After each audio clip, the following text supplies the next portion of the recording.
اعوذ باللہ من الشیطان الرجیم بسم اللہ الرحمن الرحیم۔ سورۃ البقرہ کا مطالعہ آگے بڑھا رہے ہیں، آیت نمبر 258 258 سے۔ الم تر الی الذی حاج ابراہیم فی ربہ ان آتاہ اللہ الملک، کیا آپ نے اس شخص کو نہیں دیکھا جس نے ابراہیم علیہ السلام سے ان کے رب کے بارے میں جھگڑا کیا اس بنا پر کہ اللہ نے اسے سلطنت دی تھی۔ نمرود کا ذکر ہے۔ بابل عراق کا پرانا نام، یہ ایک شہر کا نام عراق کے، تو یہ بابل کا حکمراں تھا۔ جیسے مصر کے حکمراں کو فرعون، اور ایران کے حکمراں کو کسرا، اور روم کے حکمراں کو قیصر، تو بابل کے حکمراں کو نمرود کہا جاتا تھا۔ اس نے بھی خدائی کا دعویٰ کیا تھا فرعون کی طرح، جیسے کہ ہم جانتے ہیں۔ تو اس نے جھگڑا کیا ابراہیم علیہ السلام سے، اور ایک یہ مکالمہ ہو رہا ہے، ڈائیلاگ ہو رہا ہے، اور توحید کے دلائل آ رہے ہیں۔ اذ قال ابراہیم ربی الذی یحیی ویمیت، جب ابراہیم علیہ السلام نے اسے فرمایا کہ میرا رب تو وہ ہے جو زندگی اور موت دیتا ہے، قال انا احیی و امیت، اسے کہا کہ میں بھی زندگی دیتا ہوں اور موت دیتا ہوں۔ اب فرق کیا تھا؟ ابراہیم علیہ السلام کریشن کے بارے میں بات کر رہے تھے، یہ ذکر ہم پہلے بھی کر چکے کہ تخلیق کا دعویٰ، کریشن کا دعویٰ صرف اللہ نے کیا۔ یہ چلا گیا اسباب کی بحث میں، کہنے لگا میں بھی زندگی دیتا ہوں، میں بھی موت دیتا ہوں۔ ایک بندے کو پھانسی لگنے والی تھی، اس نے چھوڑ دیا، اور ایک بے گناہ کو لیا قتل کروا دیا۔ اب اس کی دلیل تو بودی ہے، اس کا جواب دیا جا سکتا تھا، جیسے کہ میں نے ذکر کیا ابراہیم علیہ السلام تخلیق کریشن کا ذکر کیا، یہ اسباب کی بحث میں چلا گیا، لیکن توحید کے دلائل میں کمی تو نہیں ہے نا۔ ابراہیم علیہ السلام نے فوراً ایک زبردست اگلی دلیل رکھ دی۔ قال ابراہیم، ابراہیم علیہ السلام نے فرمایا فإن اللہ یأتی بالشمس من المشرق فأتی بها من المغرب، ابراہیم علیہ السلام فرمایا کہ بے شک اللہ سورج کو مشرق سے نکالتا ہے، لہذا تو اسے مغرب سے نکال کر لیا۔ فبہت الذی کفر، تو اس پر وہ کافر مبہوت ہو کر رہ گیا، مبہوت حیران اور پریشان، چپ لگ گئی، یعنی اس کی سٹی گم ہو گئی۔ ابراہیم علیہ السلام نے کیا کمال کی دلیل رکھی، تو زندگی موت کی بحثیں کر رہا ہے، یہ جو سورت کی حرکت ہے نا، اس میں تو ایک تبدیلی کرنے کی قدرت بھی نہیں رکھتا۔ میرا رب مشرق سے نکالتا ہے، تو مغرب سے نکال کر دکھا دے۔ چپ ہو گیا، چپ لگ گئی، سٹی گم ہو گئی۔ فبہت الذی کفر، تو اس پر وہ کافر مبہوت ہو کر رہ گیا۔ واللہ لا یہدی القوم الظالمین، اور اللہ ظالمین کی قوم کو ہدایت نہیں دیتا۔ جا بجا اس قرآن میں توحید کے دلائل موجود ہیں، اور اللہ کی قسم اٹھاتے ہیں ہم اس بات پر کہ جو بندہ ہدایت کی طلب کے ساتھ اس قرآن کے ترجمے سے بھی گزرے گا، انشاءاللہ اللہ توحید پر لے آئے گا، اس کو توحید کی حقیقت اس کے سامنے کھل جائے گی، وہ مشرک نہیں ہو سکتا۔ پھر وہ اللہ نے کیا میکانزم اپنے اس کلام کے اندر رکھا، اور آج بھی ریورٹڈ مسلمز جو غیر مسلم مسلمان ہو رہے ہیں، ان کی میجورٹی جو ہے وہ قرآن کا ترجمہ تھوڑی وضاحت کے ساتھ پڑھ کر اسلام قبول کر رہی، اور رسول اللہ کی سیرت کا مطالعہ کر کے الحمدللہ وہ اسلام کی طرف آ رہے ہیں۔ قرآن امیزنگ کلام ہے اللہ سبحانہ وتعالی کا۔ یہ ایک واقعہ ہوا۔ اگلا واقعہ، یہ ایک رائے ہے کہ کلیئرٹی نہیں ہے کہ کن کا ذکر ہے۔ ایک رائے بیان کی گئی ہے کہ فلسطین کا علاقہ، یروشلم کی تباہی ہو گئی بخت نصر کے ہاتھوں۔ یہ بابل سے یروشلم آیا تھا 587 BCE بیفور کرسچن ایرا، عیسیٰ علیہ السلام سے 587 برس پہلے، اور بخت نصر عراق سے آیا، اور یروشلم کی اس نے اینٹ سے اینٹ بجائی۔ ایک رائے ہے کہ اس کے بعد کا وقت، کہ جب یروشلم تباہ ہو گیا تھا تو ایک پیغمبر عزیر علیہ السلام، شاید ان کا ذکر ہو، واللہ عالم، حتمی طور پر بات نہیں کہ کیسے اس بستی کو دوبارہ زندگی ملے گی۔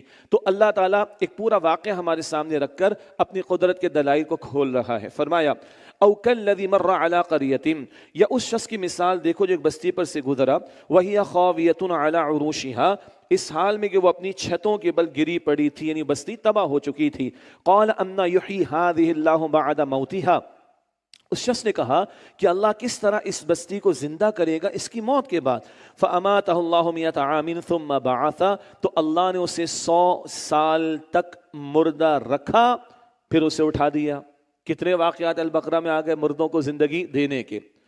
قال کم لبثت، اللہ نے پوچھا تم کتنے عرصے یہاں رہے؟ اس سے محسوس ہوتے کوئی پیغمبر تھے، اور یہ رائے وزنی معلوم ہوتی ہے کہ عزیر علیہ السلام کا جو ذکر کیا جاتا ہے کیونکہ یہ کلام تو اللہ کا براہ راست پھر پیغمبروں سے ہوتا ہے، واللہ عالم، یہ کہہ کر ہم کہہ رہے ہیں کہ عزیر علیہ السلام کا ذکر لگتا ہے کہ ہے۔ قال کم لبثت، اللہ نے پوچھا تم کتنا عرصہ یہاں رہے ہو؟ قال لبثت یوما او بعض یوم، اس نے کہا کہ میں ایک دن یا دن کا کچھ حصہ رہا ہوں۔ اسٹریٹ مستقل نیند اس سے زیادہ تو ممکن نہیں ہے نا، تو دن یا دن کا کچھ حصہ رہا ہوں۔ قال بل لبثت 100 عام، اللہ نے فرمایا کہ بلکہ تم 100 سال حالت موت میں رہے ہو۔ یہ 100 سال ہے نا، سورہ کہف میں کیا پڑھیں گے؟ 300 سال۔ اللہ کے لیے کوئی مشکل تھوڑا ہی ہے، تم 100 سال حالت موت میں رہے ہو۔ فانظر الی طعامک وشرابک لم یتسنى، ذرا اپنے کھانے اور مشروب کی طرف دیکھو، وہ ذرا بدبودار نہیں ہوا۔ نہ کوئی فریج تھا، نہ ریفریجریٹر تھا، کچھ بھی نہیں تھا وہاں پر کچھ بھی نہیں تھا۔ کون تھا؟ اللہ کی قدرت تھی، اللہ کی طاقت تھی، اللہ سبحانہ و تعالیٰ کی قدرت کے نظاروں کا ذکر اس مقام پر آ رہا ہے۔ فرمایا فانظر الی طعامک وشرابک لم یتسنى، ذرا اپنے کھانے اور مشروب کی طرف دیکھو، وہ ذرا بدبودار نہیں ہوا۔ وانظر الی حمارک، اور ذرا اپنے گدھے کو دیکھو، وہ بالکل گل سڑ گیا ہے، ابھی دوبارہ اللہ اس کو زندگی دیکھا، کھانا بالکل انٹیکٹ پریزروڈ، اور گدھا ٹکڑے ٹکڑے ریزہ ریزہ ہو چکا۔ فرمایا اپنے گدھے کو دیکھو، وَلِنَجْعَلَكَ آیَةً لِلنَّاسِ، اور ہم نے یہ اس لیے کیا کہ تاکہ ہم تمہیں لوگوں کے لیے نشانی بنا دیں۔ وَانظُرْ إِلَى الْعِظَامِ، اور گدھے کی ہڈیوں کو دیکھو، كَيْفَ نُنْشِزُهَا، کیسے ہم انہیں اٹھاتے ہیں، ثُمَّ نَكْسُوهَا لَحْمًا، پھر کیسے ہم ان پر گوشت چڑھاتے ہیں۔ نگاہوں کے سامنے اس گدھے کو زندگی اللہ سبحانہ و تعالیٰ نے عطا فرما دی۔ 100 برس تک تم مردہ رہے، تمہیں زندگی دے دی۔ 100 برس تک تمہارا کھانا پینا موجود رہا، گلا سڑا نہیں، اور یہ گدھا جو ریزہ ریزہ ہو گیا تمہاری نگاہوں کے سامنے اس کو ہم نے کھڑا کر دیا۔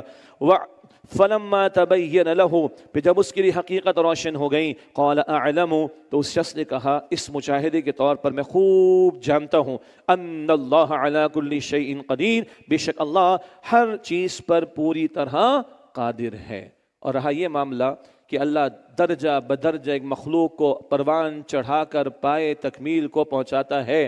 آج کی ایمبریولوجی کی فیلڈ بتا نہیں رہی ہمیں، ہم میں سے اکثر لوگ صاحب اولاد ہیں، چھوٹے سے بچے کو اپنے ہی سامنے بڑا ہوتے ہوئے دیکھتے ہیں نا، خود تو ہوئے مگر اپنی اولاد کو دیکھ رہے ہیں، اور جو الٹرا ساؤنڈ کے ذریعے سے اور دیگر ایکوپمنٹس کے ذریعے سے ایک ماں کے بطن میں پروان چڑھنے والے بچے کے ایک ایک دن کا ریکارڈ دیکھ سکتے ہیں۔ کیا اللہ کو پہچاننے کے لیے کوئی زیادہ دلیلوں کی ضرورت ہے؟ اللہ اکبر کبیرہ۔ ان اللہ علی کل شیء قدیر، بے شک اللہ ہر شے پر پوری طرح قادر ہے۔ تیسرا واقعہ پھر ابراہیم علیہ السلام کا، 4 پرندوں والا مشہور واقعہ، اللہ تعالیٰ کی عظمت کا تذکرہ۔ پیغمبر کا ایمان بڑا قوی ہوتا ہے، البتہ پیغمبروں کو پورے وثوق اور کنوکشن کے ساتھ مخلوق کے سامنے دعوت توحید پیش کرنا ہوتی ہے، تو اللہ پیغمبروں کو اپنے عجائبات اس کائنات کے نظارے کراتا ہے۔ اور یہ بیان ہمارے لیے کیوں آ رہا ہے؟ تاکہ ہمارے بھی ایمان میں اضافہ ہو۔ تیسرا واقعہ، وَإِذْ قَالَ إِبْرَاهِيمُ، اور یاد کرو جب ابراہیم علیہ السلام نے عرض کیا، رَبِّ أَرِنِي كَيْفَ تُحْيِي الْمَوْتَى، اے میرے رب مجھے دکھا کہ تو کیسے مردوں کو زندہ فرماتا ہے۔ قَالَ أَوَلَمْ تُؤْمِنْ، اللہ نے پوچھا اے ابراہیم کیا تم یقین نہیں رکھتے؟ قَالَ بَلَا، عرض کیا کیوں نہیں، وائی ناٹ، اللہ ایمان تو ہے۔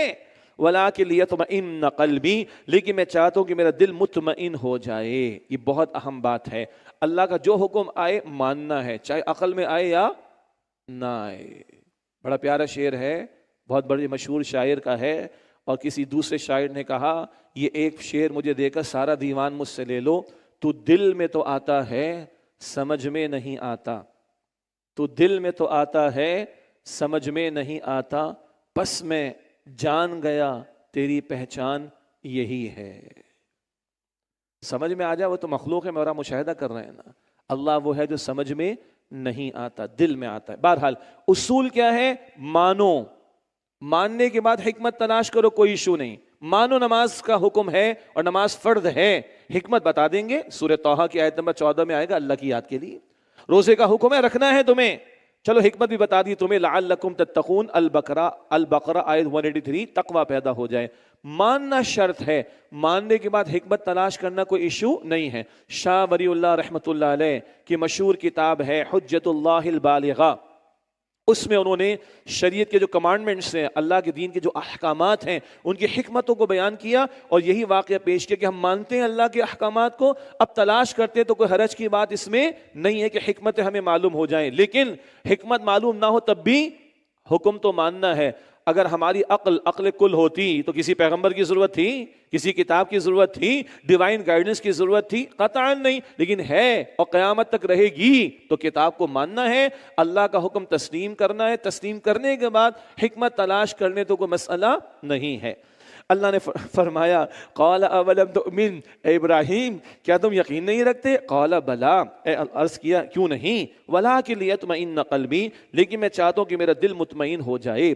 تو حکمت سمجھ لینے میں کوئی حرج نہیں ہے حکم کو ماننے کے بعد، تو کنوکشن بڑھتا ہے، دل جمعی بڑھتی ہے، عمل میں لطف آتا ہے، روزہ رکھنے میں محنت کریں گے تو محبت کے ساتھ کریں گے تو لطف آئے گا، رات کا قیام مشکل لگتا ہے مگر کس لیے بیٹھے؟ رب کو راضی کرنے کے لیے، حکمتیں، ثواب، اجر سامنے ہوگا تو یہ کئی گھنٹے بیٹھنے میں بھی لطف آئے گا انشاءاللہ تعالی۔ اب اللہ نے فرمایا قال فخذ اربعۃ من الطیر فصرهن الیک، اللہ نے فرمایا پرندوں میں سے کوئی 4 لے لو، پھر انہیں اپنے سے مانوس کر لو، فیملیئر کر لو، تمہیں پتا ہو یہ کون کون سے پرندے ہیں۔ بعض نے پرندوں کے نام تک لکھ دیے اور اس کی پتہ نہیں تفصیلات بھی لکھ دیں، ان مباحث میں ہم نہیں جا رہے، 4 پرندے تھے۔ حکمت کی بات کیا وہ سامنے آ جائے گی انشاءاللہ۔ فرمایا فصرهن الیک، پھر انہیں اپنے سے مانوس کر لو، فیملیئر کر لو، ثم اجعل علی کل جبل منہن، پھر انہیں ذبح کر کے ان کا ایک ایک ٹکڑا ہر پہاڑ پر رکھ دو۔ ثم اجعل علی کل جبل منہن جزءا، پھر انہیں ذبح کر کے ان کا ایک ایک ٹکڑا ہر پہاڑ پر رکھ دو۔ ثم ادعوہن یأتینک سعیا، پھر انہیں بلاؤ وہ تمہارے پاس دوڑتے ہوئے چلے آئیں گے۔ وعلم، اور جان لو، ان اللہ عزیز حکیم، بے شک اللہ بہت غالب بڑی حکمت والا ہے۔ 4 پرندے لو، مانوس کر لیا، دیکھ لیا کون کون سے ہیں، اب ذبح کرو اور ان کے ٹکڑے کرو اور ان ٹکڑوں کو مکس کر دو، اور یہ پورے مکسچر کے بعد اس کے 4 پیس کر دو، 4 حصے کر دو۔ اب پتہ ہے کون سا جز کدھر ہے؟ نو، ان کو الگ الگ پہاڑی پر رکھ دو اور پکارو تو تمہارے سامنے دوڑتے ہوئے چلے آئیں گے۔ ایسے اللہ مردوں کو زندگی عطا کرنے پر قادر ہے۔ اللہ ہر بات پر قدرت رکھنے والا ہے۔ ہم مسلمان ہیں، ایک نقطہ اور سمجھ لیں، ہم اللہ کے اس کلام کو مانتے ہیں نا، تو ان واقعات کو پڑھ کر اور ہمارا ایمان بڑھ جائے گا۔ ایک ایتھیسٹ ہے، اور اگر اللہ کو نہیں مانتا تو اس سے ڈسکشن ڈیفرنٹ ہوگا، اور جب مانے گا تو کہے گا اب اللہ کی ہر بات مانو۔ ذات کو مان لے گا تو پھر بات کو ماننا پڑے گا۔ ہم ذات کو مانتے ہیں نا، تو ہمارے لیے کلام ہی بہت ہے کہ جو اس میں وہ حق ہے اور اس سے ہمارا ایمان بڑھتا، اللہ کی محبت بڑھتی ہے۔ ایتھیسٹ ہوگا، اس سے ڈسکشن کا موڈ ڈیفرنٹ ہوگا۔ ونس وہ اللہ کو مانے گا تو پھر ہم کہیں گے اللہ کی بات کو بھی ماننا پڑے گا۔ جب ذات کو مان لیا تو پھر بات کو ماننے میں کوئی رکاوٹ نہیں ہونی چاہیے۔ اگلے 2 رکوع نمبر 36، 37، 36، 37، یہ پورے قرآن پاک میں انفاق فی سبیل اللہ کے موضوع پر کلائمیکس، عروج ہے۔ انفاق، اس کا اجر کیا ہے، انفاق میں اخلاص کتنا ضروری ہے، انفاق کیسے ضائع ہو جاتا ہے، انفاق کی حفاظت کیسے کرنی چاہیے، انفاق ضائع ہو جانے کی تمثیل یا پیرابل بھی ہے، مثال۔ انفاق اخلاص کے ساتھ تو عظیم اجر ہے، اس کی بھی مثال اللہ نے عطا فرمائی۔ کیسا انفاق اللہ کی راہ میں کرنا چاہیے، اور اس انفاق کے سب سے بڑے ڈیزرونگ ریسیپینٹس کون ہیں، سب سے زیادہ یہ انفاق تمہارا خاص طور پر مال کا کن پر خرچ ہونا چاہیے، یہ سارے مباحث ان 2 اگلے رکوعوں میں آ رہے ہیں۔ البقرہ رکوع نمبر 36 اور 37، انفاق فی سبیل اللہ کا موضوع پھر سے آ رہا ہے اور اپنے کلائمیکس پر ہے اس مقام پر۔ فرمایا اگلی آیت 261، کئی مرتبہ پہلے حوالہ آیا اور آئندہ بھی آتا رہے گا انشاءاللہ۔ مثل الذین ينفقون اموالهم فی سبیل اللہ، جو اللہ کی راہ میں اپنا مال خرچ کرتے ہیں، ان کی مثال ایک دانے کی سی ہے، ایک سیڈ، ایک دانہ۔ انبتت 7 سنابل، جس نے اگائیں 7 بالیاں، ایک چھوٹی چھوٹی سی شاخ کہہ لیں سمجھنے کے لیے، 7 بالیاں۔ فی کل سنبلۃ 100 حبہ، ہر بالی میں 100 دانے ہوں، تو 100 into 7 کتنا ہوا؟ 700۔ دنیا کا کوئی بینک آفر کر سکتا ہے ریٹ؟ ایلون مسک بھی کر سکتا ہے کبھی؟ اور کوئی؟ سارے مل کے نہیں کر سکتے. But this is not the limit. واللہ یضاعف لمن یشاء، اور اللہ جس کے لیے چاہتا ہے اور بڑھا دیتا ہے. دس 700 times is not the limit. اللہ اس سے بڑھ کر جس کو چاہے گا عطا فرمائے گا. اللہ مجھے اور آپ کو یقین عطا فرمائے اور دی بینک آف اللہ انلمیٹڈ میں لگانے کی توفیق عطا فرمائے. بڑا پیارا کیپشن ہے، دی بینک آف اللہ انلمیٹڈ میں اینڈ ریٹن گارنٹیڈ بائی اللہ دی آل مائٹی، the boss of the universe. اللہ مجھے اور آپ کو یقین عطا فرمائے. ایک دانہ دو، 7 بالیاں اگ آئیں، ہر بالی میں 100 دانے ہوں، یہ 700 گنا اور اس سے بڑھ کر اللہ عطا فرمائے گا. یہ اجر بڑھتا کیسے ہے؟ سبحان اللہ. تبوک میں بہت کچھ آیا تھا، غزوہ تبوک میں پورے گھر کا مال آیا تھا. صدیق اکبر مقبول اللہ کے ہاں. آدھے گھر کا مال آیا تھا عمر فاروق رضی اللہ تعالی عنہما، مقبول اللہ کے ہاں. ڈھیروں مال عبد الرحمن بن عوف کا آیا، مقبول اللہ کے ہاں. عثمان غنی کا ڈھیروں آیا، مقبول اللہ کے ہاں. اور اللہ کے رسول نے فرمایا آج کے بعد عثمان کچھ بھی کرے سب عثمان کو معاف ہے رضی اللہ عنہ. But top of the list جن صحابی نے پوری رات ایک یہودی کے باغ میں مزدوری کی ہے، چند کھجوریں ملی مٹھی بھر، گھر میں فاقت آدھا گھر میں رکھا، گھر والوں کی بھوک کا مسئلہ بھی تھا. آدھی کھجوریں تھوڑی سی لے کر آئے، ڈھیر دیکھا تو پریشان ہو گئے. حضور نے بولا ادھر آؤ. حضور نے اپنے مبارک ہاتھوں سے کھجوریں لی اور اس ڈھیر کے ٹاپ پر رکھی. یہ ہے اجر اللہ کے ہاں. عثمان کا قبول ہے رضی اللہ عنہ، عبد الرحمن بن عوف کا قبول ہے. صدیق کا تو پورا گھر آ گیا، وہ گھر میں اللہ اور اللہ کے رسول کو چھوڑ کر آئے. عمر کا آدھا آیا رضی اللہ تعالیٰ، سب کا مقبول ہے. مگر ان کو ٹاپ پر رکھا کہ کیا لگایا ہے؟ ساری رات محنت کی ہے اور 50% کچھ کھجوریں گھر میں، 50 راہ خدا میں پرسنٹ، کم و بیش چند کھجوریں. اخلاص ہے، سیکریفائس ہے، ایثار. اخلاص ہے، ایثار ہے. جو کھپا سکتے ہو کھپا دیا ہے، اپنی بساس سے بڑھ کر کھپایا ہے. واللہ یضاعف لمن یشاء، اللہ جس کے لیے چاہتا ہے بڑھا دیتا ہے. اللہ نے بندے کو بڑی کوالٹی دی. ہمیں خود ہمارے بارے میں معلوم نہیں ہوتا. جو بچہ آج گریڈ 5 میں، اس کو نہیں پتا کل وہ کہاں پہنچے گا. ہم جب گریڈ 5 میں تو ہمیں نہیں پتا ہم کہاں پہنچیں گے. کھپاتے جاؤ اللہ اور توفیق عطا فرمائے گا، بڑھا چڑھا کر عطا فرمائے گا. اللہ کے خزانے ختم نہیں ہوں گے، ہماری محنتیں ختم ہو جائیں گی، اس کی عطا میں کمی نہیں ہے. ایثار جتنا زیادہ ہوگا، اخلاص جتنا زیادہ ہوگا، سنسیئرٹی جتنی زیادہ ہوگی، سیکریفائس جتنی زیادہ ہوگی، جتنے مشکل حالات میں بندہ کھپا رہا ہوگا، لگا رہا ہوگا، یہ اجر بڑھتا چلا جائے گا.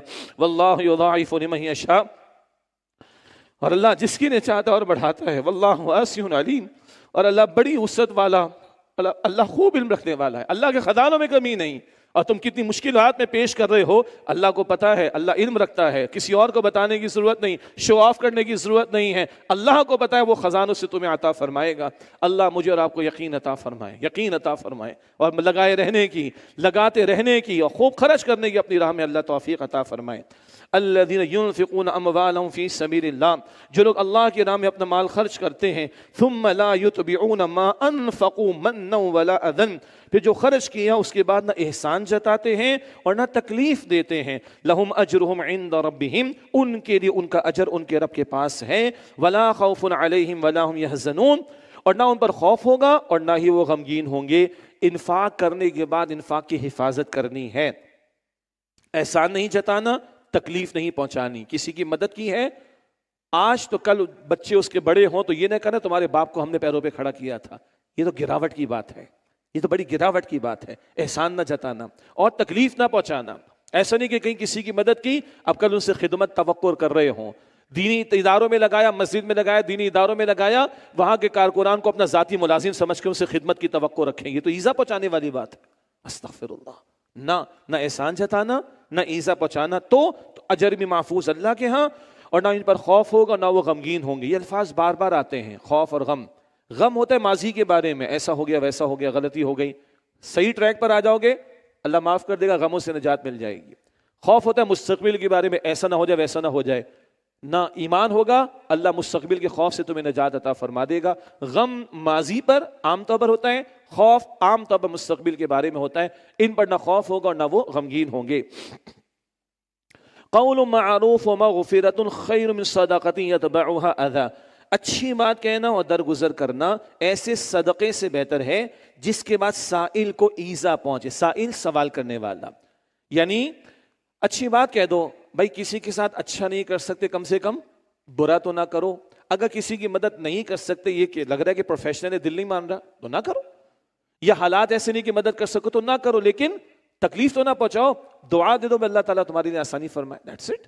تو اچھی بات کہنا، درگزر کرنا، معافی تلافی کرنا، یہ بہتر ہے اس صدقے سے جس کے بعد ایذا پہنچائی جائے، وہ گراوٹ والے جملے کہے جائیں، احسان جتایا جائے، تکلیف پہنچائی جائے. اس سے بہتر ہے کہ بھائی اچھی بات کہہ دو یا درگزر کا معاملہ کر لو. سورہ والضحیٰ میں کیا ہے؟ وَأَمَّا السَّائِلَ فَلَا تَنْهَرْ، اور سوال کرنے والوں کو جھڑکنا مت. واللہ، سبحان اللہ، واللہ غنی حلیم، اور اللہ بے نیاز ہے. اللہ کو تمہارے صدقات کی، انفاق کی کوئی حاجت نہیں ہے. تم کرو، تمہارا فائدہ ہے. کیوں جتا رہے ہو کسی کو؟ کیوں شو آف کرنے کی باتیں کرتے ہو؟ کیوں احسان کسی پر رکھتے ہو؟ نہ کرو. اللہ غنی، اللہ بے نیاز، اللہ کو کچھ نہیں چاہیے. اور اللہ حلیم، حلم والا ہے. وہ دیکھ رہا ہے اتنا تم اس کا کھاتے ہو اور تھوڑا سا دے کر جتاتے ہو، اتنا اس کا استعمال کرتے ہو اور تھوڑا سا دے کے جتاتے ہو، پھر بھی اللہ پکڑ نہیں رہا ہے. اللہ کا حلم دیکھیں. لوگ اللہ کا کفر کر رہے ہیں، اللہ کے ساتھ شرک کر رہے ہیں، اللہ کی ناشکری کر رہے ہیں، بچا بچا کر رکھ رہے ہیں، اللہ کی راہ میں نہیں لگا رہے. اللہ پکڑ نہیں رہا ہے. اللہ سانس نہیں روک رہا، اللہ زبان کو بولنے سے نہیں روک رہا، اللہ کان کو سننے سے نہیں روک رہا، اللہ نعمتیں نہیں روک رہا. اللہ کا حلم، اللہ کا حلم، اللہ کا تحمل کس قدر ہے. اللہ اکبر. یا ایھا الذین آمنوا، اے وہ لوگو جو ایمان لائے ہو، لا تبطلوا صدقاتکم بالمن والاذی، اپنے صدقات کو مت ضائع کرو احسان جتا کر اور تکلیف پہنچا کر.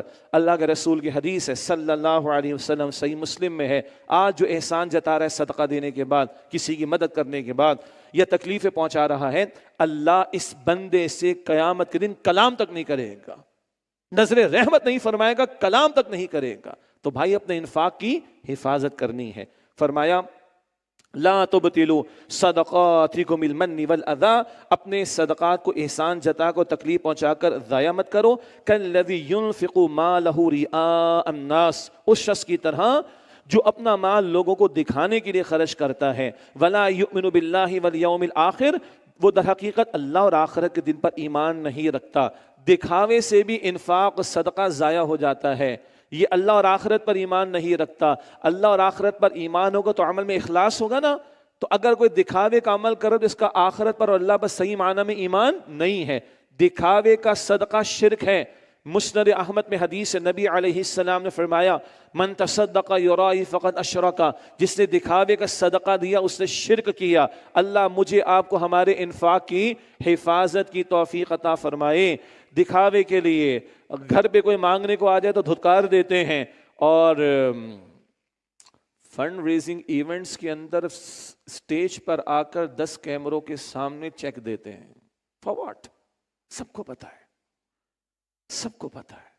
اللہ ہمیں اخلاص عطا فرمائے، شو آف سے بتائے. اور بڑے پیارے پیارے لوگ ہیں، اگر وہ دینی اداروں میں انفاق کرتے ہیں تو کہتے ہیں رسید کاٹنا عبداللہ کے نام سے، اللہ کا بندہ، اور کہتے ہیں رسید بھی ہمیں نہیں چاہیے. ایسے بھی اللہ کے بندے الحمدللہ میں ذاتی طور پر جانتا ہوں. تو اللہ ان کو بھی اور عطا کرے اور ہمیں بھی اخلاص پر رکھے. دکھاوے سے اللہ ہم سب کی حفاظت فرمائے. ہاں ایک نقطہ آئے گا، کہیں ترغیب کسی کو دلانی ہے تو اوپنلی پیش کرنا، وہ ایک بات آ جائے گی آگے. ادروائز دائیں ہاتھ نے دیا ہو تو بائیں ہاتھ کو بھی معلوم نہ ہو، اتنا پوشیدہ رکھنا پسندیدہ ہے. فرمایا اس کی مثال جو ضائع ہو جائے، فَمَثَلُهُ كَمَثَلِ صَفْوَانٍ عَلَيْهِ تُرَابٌ، تو اس کی مثال ایسی ہے جیسے کوئی چکنی چٹان ہو جس پر مٹی پڑی ہو. فَأَصَابَهُ وَابِلٌ فَتَرَكَهُ صَلْدًا، پھر اس پر زور کی بارش برسے تو وہ اس چٹان کو بالکل ہی صاف کر کے چھوڑ دے. لا يقدرون على شيء مما كسبوا، اسی طرح جو اعمال انہوں نے کمائے اس سے وہ کچھ بھی اجر حاصل نہ کر سکیں گے. واللہ لا يهدي القوم الكافرین، اور اللہ کافر قوم کو ہدایت نہیں دیتا. چٹان پر تھوڑی سی مٹی پڑی ہو، زور کی بارش برسے تو مٹی صاف. کسی نے کیا دکھاوے کے لیے انفاق، صاف، کچھ ہاتھ پلے نہیں پڑے گا. دکھاوے کا عمل جیسے ہی مٹی بالکل صاف، تو دکھاوے کا صدقہ خیرات انفاق بالکل صاف، کچھ اللہ کے ہاں اجر نہیں ملے گا، اور اللہ کافروں کی قوم کو ہدایت نہیں دیتا. اب بتایا جا رہا ہے اخلاص والوں کا ذکر، جو اللہ کی رضا کے لیے خرچ کرتے ہوں، اللہ کی خوشنودی کے لیے خرچ کرتے ہوں، بس اللہ راضی ہو جائے اس کے لیے خرچ کرتے ہوں، ان کے لیے کیا مثال ہے؟ فرمایا وَمَثَلُ الَّذِينَ يُنْفِقُونَ أَمْوَالَهُمْ ابْتِغَاءَ مَرْضَاتِ اللَّهِ، اور ان کی مثال جو اپنے مال خرچ کرتے ہیں اللہ کی رضا حاصل کرنے کے لیے، وَتَثْبِيتًا مِنْ أَنفُسِهِمْ، اور اپنے آپ کو دین پر ثابت قدم رکھنے کے لیے، دین پر ثابت قدمی کے لیے مال کا خرچ کیا جانا بڑا اہم ہے۔ کیوں؟ اگر مال کی محبت کا بت دل میں بیٹھا ہو تو اس کی پوجا پاٹ میں دین کے احکامات ٹوٹتے بھی ہیں اور دین سے بندہ فرار بھی اختیار کرتا ہے۔ تو مال کا بت توڑنا پڑے گا، اس کے لیے مال خرچ کرنا پڑے گا۔ یہ مال کی محبت دل سے نکلے گی تو اللہ کی محبت گھر کرے گی تو بندہ دین پر ثابت قدمی کے ساتھ آگے بڑھ سکے گا۔ ذہن میں رہے۔ فرمایا اور ان کی مثال جو اپنے مال خرچ کرتے ہیں اللہ کی رضا حاصل کرنے کے لیے اور اپنے آپ کو دین پر ثابت قدم رکھنے کے لیے، کمثل جنت بربوۃ، اس باغ کی مثال جیسی ہے جیسے جو ایک اونچی جگہ پر ہو، اصابها وابل، اس پر زور کی بارش آ جائے، فآتت اکلها ضعفین، تو باغ اپنا پھل دگنا لائے، فإن لم يصبها وابل فطل، اور اگر زور کی بارش نہ بھی آئی تو ہلکی سی پھوار بھی کافی ہے، واللہ بما تعملون بصیر، اور اے لوگو تم جو کچھ کرتے ہو اللہ اسے خوب دیکھنے والا ہے۔ بلند جگہ پر کوئی باغ اور اس میں درخت ہو، پہاڑی علاقے ذہن میں سوات وغیرہ کو لے آئیے، بلندی پر پہاڑ ہو تو سورج کی روشنی بھی زیادہ ملتی ہے اور بارش بھی زیادہ اس پر برستی ہے۔ تو بلندی پر کوئی پہاڑ جو ہے باغ ہے اور اس میں ایک درخت ہے اور زور کی وہاں بارش برسے تو اس درخت کا پھل بھی زیادہ کثرت سے آئے گا، اور زیادہ نہ بھی برسے تھوڑی بھی برسے تب بھی پھل تو آئے گا۔ کیا مطلب؟ اخلاص کے ساتھ اللہ کی راہ میں پیش کرو تو خوب اجر ملے گا، تھوڑا بھی دو تب بھی اجر بہت ملے گا۔ جیسے کہ غزوہ تبوک والی مثال ہمارے سامنے آ گئی، اور اللہ بہت پیارا ہے، اللہ ہم سب کا اللہ ہے نا، اللہ نے ہر بندے کو موٹیویٹ کروایا۔ اللہ کے رسول علیہ السلام نے فرمایا کھجور کا ایک دانہ اللہ کی راہ میں دے کر اپنے آپ کو تم جہنم کی آگ سے بچانے کی کوشش کر سکتے ہو تو کر لو، دے دو۔ کھجور کا ایک دانہ کتنے کا؟ 10 روپے میں 4-5 دانے تو آ جائیں گے نا، ایک دانہ۔ مسلم شریف کی روایت، اخلاص کے ساتھ اللہ کی راہ میں دو تو اللہ کے رسول نے فرمایا کہ بچ سکتے تو بچو اور دے دو، جہنم سے بچنے کے لیے دے دو۔ اور دوسری روایت میں آیا اللہ کے رسول علیہ السلام نے فرمایا ایک دانہ کھجور کا بندہ اللہ کی راہ میں پیش کرتا ہے، اللہ اپنے دائیں ہاتھ میں اپنی شان کے مطابق، متشابہات اللہ کا ہاتھ ہم نہیں سمجھ سکتے، اللہ اپنی شان کے مطابق اپنے دائیں ہاتھ میں لے کر اس کے ثواب کو پروان چڑھاتا ہے، یہاں تک کہ وہ ثواب بڑھتے بڑھتے احد پہاڑ جتنا ہو جاتا ہے۔ اور کیا چاہیے؟ اس سے کم کچھ ہوگا؟ اس سے کم کچھ ہوگا؟ تھوڑی سی پھوار بھی پڑے گی کافی ہو جائے گی۔ واللہ بما تعملون بصیر، اور جو کچھ تم کر رہے ہو اللہ اسے خوب دیکھنے والا ہے۔ تمہارے اعمال کو اللہ جانتا ہے، تمہاری نیتوں کو بھی اللہ دیکھتا ہے۔ ایود، اب ایک مثال آ رہی پھر سے دکھاوے والوں کے لیے، شو آف کرنے والوں کے لیے۔ ایود احدکم ان تکون لہ جنۃ من نخیل واعناب، کیا تم میں سے کوئی پسند کرے گا کہ اس کا کھجوروں اور انگوروں کا ایک باغ ہو، تجری من تحتہ الانہار، اس کے نیچے نہریں بہہ رہی ہوں، لہ فیہا من کل الثمرات، اس کے لیے اس میں ہر طرح کے پھل ہوں، واصابہ الکبر، اور اس پر بڑھاپا آ جائے، ولہ ذریۃ ضعفاء، اور ابھی اس کی اولاد کمزور ہو، فَأَصَابَهَا إِعْصَارٌ فِيهِ نَارٌ فَاحْتَرَقَتْ، پھر اس باغ پر ایک بگولا آ جائے جس میں آگ ہو، پھر وہ باغ جل جائے۔ بات سمجھ آئی؟ ایک بندہ ہے بڑھاپے کو پہنچ گیا، باغ ہے خوب پھل آتا ہے، اس کو ضرورت ہے بڑھاپے میں مال کی ضرورت ہے، اولاد بھی ابھی کمزور ہے، سیٹل نہیں ہوئی ہے، چھوٹے بچے تو اور زیادہ مال کی ضرورت ہے، اور راتوں رات اس پر آگ کا بگولا آ جائے اور سارا باغ جل جائے تو کچھ ہاتھ پلے پڑے گا؟ سب برباد ہو گیا۔ یہ کس کی تمثیل ہے، کس کی مثال ہے؟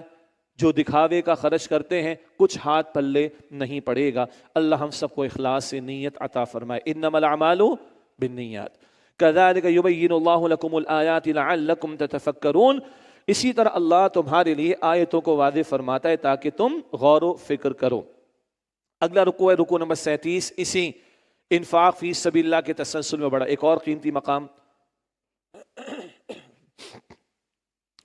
یا ایھا الذین آمنوا، اے وہ لوگو جو ایمان لائے ہو، انفقوا من طیبات ما کسبتم، عمدہ چیزوں میں سے خرچ کیا کرو جو تم نے کمائی ہیں.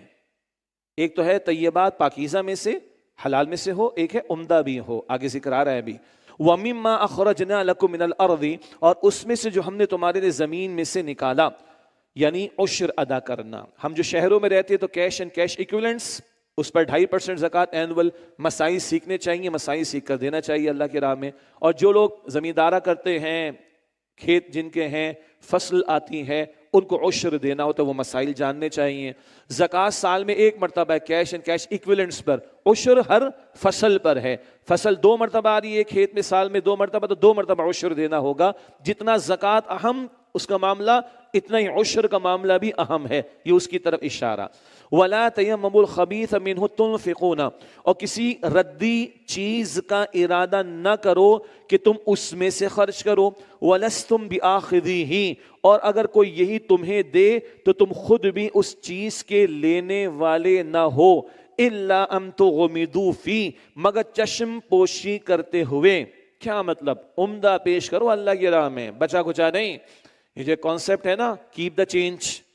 اب تو خیر سیلف سروس ہوتی ہے یا جو بھی طریقہ ہوتا ہے ریسٹورنٹ وغیرہ پہ کھانے پینے کا، لیکن اگر بل آتا ہے لیٹ سے 5,000 کا نوٹ ہم دیتے ہیں اور بل آتا ہے 4,900 کا، تو کتنے بچے؟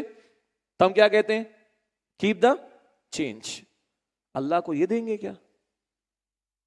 ہاں، گھر کے سارے اخراجات پورے، بچوں کی فیس ہم نے دے دی، آئی فون بھی نیا آ گیا، اینڈرائڈ بھی نیا آ گیا، سارے بلز پے کر دیے، سارا کچھ یہ وہ شاپنگ سب کچھ ہو گیا. اب بچے گا تو دے دیں گے اللہ کو، بچا ہوا دیں گے اللہ کو. استغفر اللہ، بہترین دو. سبحان اللہ. لن تنالوا البر حتى تنفقوا مما تحبون. سورہ آل عمران آیت 92، 4 پارے کا پہلا صفحہ، پہلی آیت. تمہاری نیکی کامل نہیں ہو سکتی جب تک کہ محبوب ترین شے کو اللہ کی راہ میں پیش نہ کرو. اور صرف مال نہیں، اگر اللہ نے جوانی دی ہے، اللہ نے انٹلیکٹ دی ہے، اللہ نے بولنے کی صلاحیت دی ہے، اللہ نے لکھنے کی صلاحیت دی ہے، اللہ نے سوچنے کی صلاحیت دی ہے، اللہ نے بہترین ایکسپرٹیز آئی ٹی میں دی ہے، اینڈ سو آن. لگاؤ اللہ کے دین کے لیے. زندگی کا کوئی بھروسہ نہیں کب موت آ جائے. 60 میں بھی آتی ہے، 40 میں بھی، 20 میں بھی، 15 میں بھی، 10 میں بھی، اور 4 دن میں بھی موت آتی ہے. لگاؤ، بہترین لگاؤ اللہ کی راہ میں، بہترین لگاؤ. وہ مال بھی ہوگا، وہ جان بھی ہوگی، وہ صلاحیت بھی ہوگی. اولاد کو لگائیں، بڑی محبت ہے اولاد سے ہمیں. اور آپ کی میری سب سے بڑی انویسٹمنٹ آپ کی میری اولاد ہے، جو صدقہ جاریہ میرے اور آپ کے لیے بن جائے. دنیا کی انویسٹمنٹ 2 فٹ اوپر فائدہ دیتی ہے، قبر سے باہر. اولاد اگر نیکی پر ہے، اولاد اگر دین کے مشن کو تھام کے لے کر چلے گی، میری قبر میں بھی راحت ہوگی، میری حشر میں بھی جو پیشی ہوگی وہاں بھی راحت ہوگی، اور جنت میں وارے نیارے ہو جائیں گے انشاءاللہ. بہترین پیش کرو، ردی شے نہ دو. اگر تمہیں لینا پڑے تو تم پسند نہ کرو، بس چاروں نہ چار جیسے تیسے کر کے لے لو. نہ بہترین اللہ کی راہ میں لگاؤ. ہاں، گھر میں کپڑا پرانا کچھ ہے، کسی کے استعمال میں آ جائے، کچھ ہے پرانی کسی کے استعمال میں آ جائے، دے دیں تاکہ استعمال میں آئے. لیکن یہ نہیں کہ بچا کچھ اللہ کو دیں گے بس. نہ، بہترین اللہ کو. سیلری ڈرا ہوئی ہے نا، یہ اللہ کی راہ میں جائے گا پہلے، میری باقی چیزیں کم ہو جائیں گی.